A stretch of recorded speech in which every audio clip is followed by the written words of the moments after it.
أعوذ بالله من الشيطان الرجيم. لقد كان في يوسف وإخوته آيات للسائلين إذ قالوا ليوسف وأخوه أحب إلى أبينا منا ونحن عصبة إن أبانا لفي ضلال مبين. اقتلوا يوسف أو اطرحوه أرضا يخل لكم وجه أبيكم وتكونوا من بعده قوما صالحين. قال قائل منهم لا تقتلوا يوسف وألقوه في غيابة الجب يلتقطه بعض السيارة إن كنتم فاعلين. قالوا يا أبانا ما لك لا تأمنا على يوسف وإنا له لناصحون. أرسله معنا غدا يرتع ويلعب وإنا له لحافظون. قال إني ليحزنني أن تذهبوا به وأخاف أن يأكله الذئب وأنتم عنه غافلون. قالوا لئن أكله الذئب ونحن عصبة إنا إذا لخاسرون. فلما ذهبوا به وأجمعوا أن يجعلوه في غيابة الجب وأوحينا إليه لتنبئنهم بأمرهم هذا وهم لا يشعرون. وجاءوا أباهم عشاء يبكون. قالوا يا أبانا إنا ذهبنا نستبق وتركنا يوسف عند متاعنا فأكله الذئب وما أنت بمؤمن لنا ولو كنا صادقين.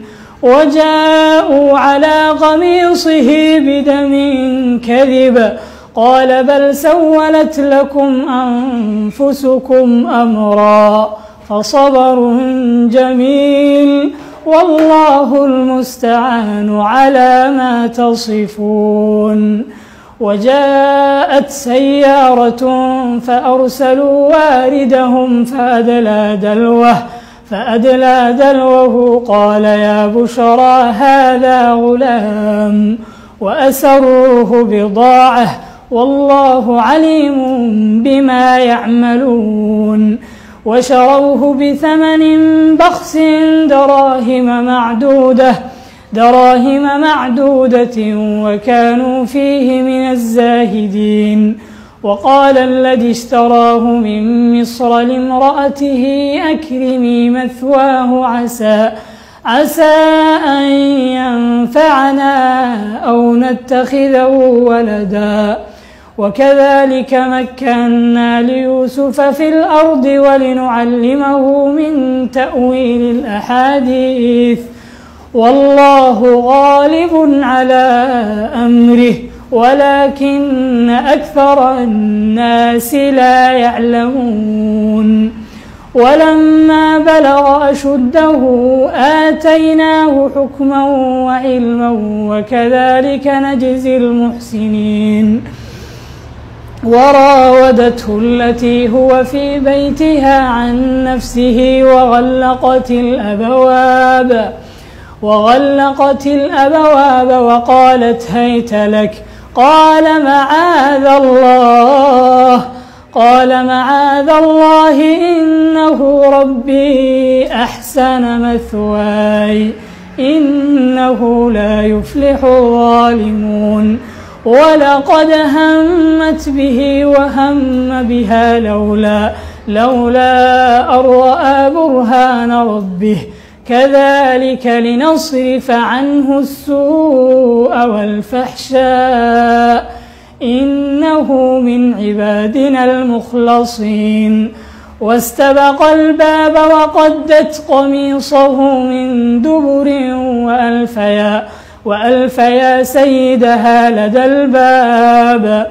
قالت ما جزاء من أراد بأهلك سوءا إلا أن يسجن أو عذاب أليم.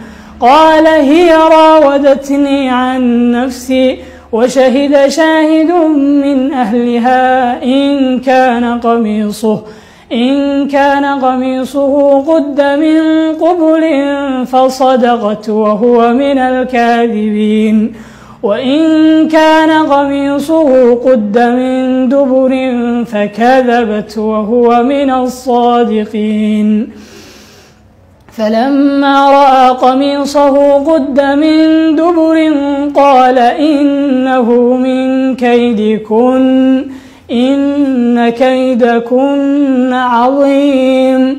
يوسف أعرض عن هذا واستغفري لذنبك إنك كنت من الخاطئين. وقال نسوة في المدينة امرأة العزيز تراود فتاها عن نفسه قد شغفها حبا إنا لنراها في ضلال مبين. فلما سمعت بمكرهن أرسلت إليهن وأعتدت لهن متكئا وآتت كل واحدة منهن سكينا وقالت اخرج عليهن. فلما رأينه أكبرنه وقطعن أيديهن وقلن حاش لله ما هذا بشرا إن هذا إلا ملك كريم. قالت فذلكن الذي لمتنني فيه ولقد راودته عن نفسه فاستعصم ولئن لم يفعل ما آمره ليسجنن وليكونن من الصاغرين. قال رب السجن أحب إلي مما يدعونني إليه وإلا تصرف عني كيدهن أصب إليهن وأكن من الجاهلين. فاستجاب له ربه فصرف عنه كيدهن إنه هو السميع العليم.